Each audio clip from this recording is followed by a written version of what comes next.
Is a little more than a month away. The election will add a 12th member to the Assembly. Steve Kirsch tells us who is running and why this election is important for voters.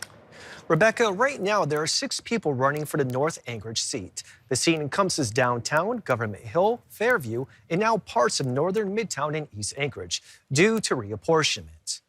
Here's a list of the people running for the open seat: Robin Phillips, Tasha Hotch, Daniel Volin, Rob Forbes, Cliff Baker, and Stephanie Taylor.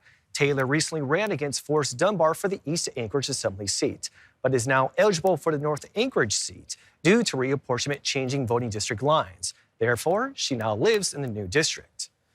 Current North Anchorage Assembly member Christopher Constant says his district has been without a second representative and underrepresented for way too long. His district is currently the only one without 2 Assembly members. In 2020, voters approved a charter amendment to add a 12th seat. Constant says it's important for districts to have 2 representatives, so districts are always represented during Assembly meetings.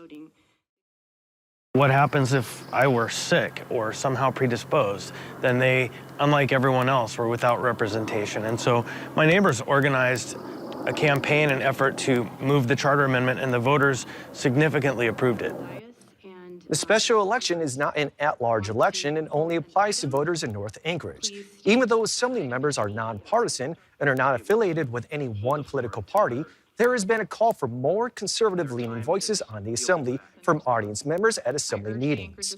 In response, Constant said another conservative-leaning voice would not impact the dynamic of the current 11-member Assembly, which currently has 3 conservative-leaning members. Math for veto override doesn't change because the charter states it's 2/3, and 2/3 of 11 and 2/3 of 12 are the same number. It's 8. The special municipal election is on June 21st, and mail-in ballots will be mailed to qualified North Anchorage voters no later than 21 days before Election Day. For those who wish to vote in person, they can start on June 13th at City Hall through Election Day. Thank you, Steve.